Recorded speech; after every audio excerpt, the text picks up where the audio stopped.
एक सवाल का जवाब आज मेरे दर्शकों को आप जरूर देकर जाइएगा, बताकर जाइएगा कि आखिर कांग्रेस चाहती क्या है। कांग्रेस चाहती है कि देश की सरकार जवाब दे उन मुद्दों का जो सरकार के प्रश्न सरकार के ऊपर खड़े हुए हैं और जो देश उनसे प्रश्न पूछ रहा है, जो विपक्ष उनसे प्रश्न पूछ रहा है, और विपक्ष के बातों का जवाब देने की बनिस्बत सरकार विपक्ष को टारगेट करती है तो जवाब सरकार को देना चाहिए। और उसके साथ साथ सरकार के नेता सेना के शौर्य पे करते हैं। अभी एक कहानी खत्म नहीं होती, दूसरी कहानी सामने आ जाती है। अभी एक और नए भाजपा के सूरवीर आए हैं, शायद आपने सुना होगा, और वो सूरवीर क्या कह रहे हैं सेना के बारे में। के दौरान सबके ध्यान में एयरफोर्स स्टेशन में क्या हुआ,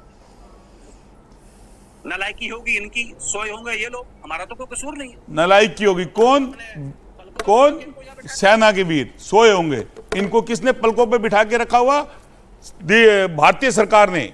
और पलकों में किसने बिठा के रखा है? हिंदुस्तान के नागरिकों ने, हमने, आपने और आपके चैनल के उन लोगों ने। और नालायक कौन है? सरकार के वो विधायक। नालायक कौन है? सरकार के वो मंत्री। नालायक कौन है? सरकार के वो नेता जो मेरी देश की सरकार के और मेरी देश की सेना के बारे में ऐसा बोलते हैं।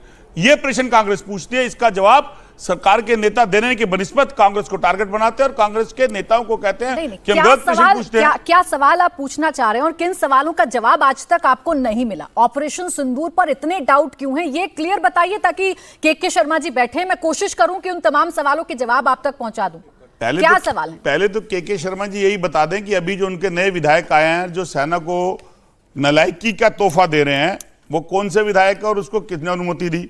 फिर उसके बाद ये बता दें कि युद्ध किया था तो वो युद्ध था या नहीं।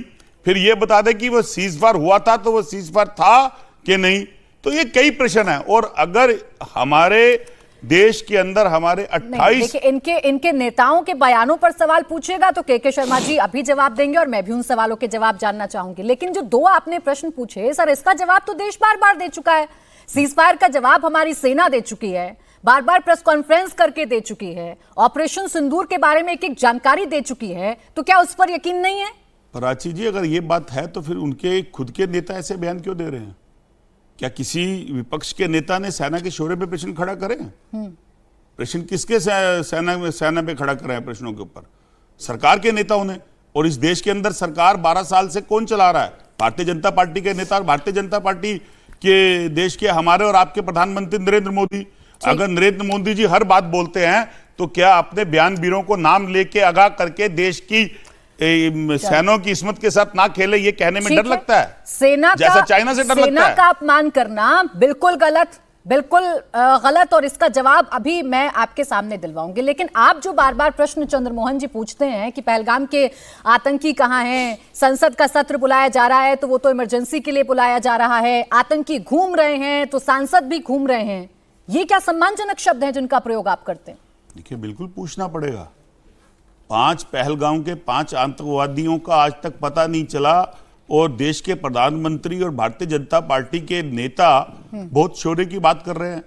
शौर्य है सेना का, लेकिन सरकार की नाकामी भी जो उजागर होती है। कौन ढूंढेगा कि अगर वही 5 आतंकवादी देश के अंदर लगातार 4 कांड करते रहे पुंछ में, रजौरियों के अंदर, और सेना का अच्छा मुझे बताइए, जवाब दीजिए, इससे ये आतंकियों को ढूंढना, आतंकियों को मारने का काम किसका है? सेना का। तो आप सेना पर प्रश्न खड़े कर रहे हैं? बिल्कुल नहीं। तो किस पर कर रहे हैं? आपके शब्द थोड़ा विपक्षी शब्द बन जाएंगे। मेरे शब्द तो है ही नहीं। देश के अंदर सरकार किसकी है? देश की सरकार, देश में सरकार किसकी है? तो क्या नेता जाते हैं? देश में सरकार किसकी है? कांग्रेस की है।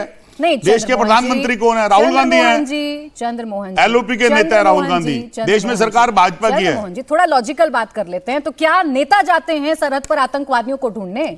और नेता जो अपने बखान के ऊपर जो बड़ी बड़ी बातें करते हैं तो क्या वो सेना के लोग करते हैं? जो अभी जो ये बयान चलते हैं, जो बयान आ रहे हैं, कि किसी सेना के आदमी ने दिया है?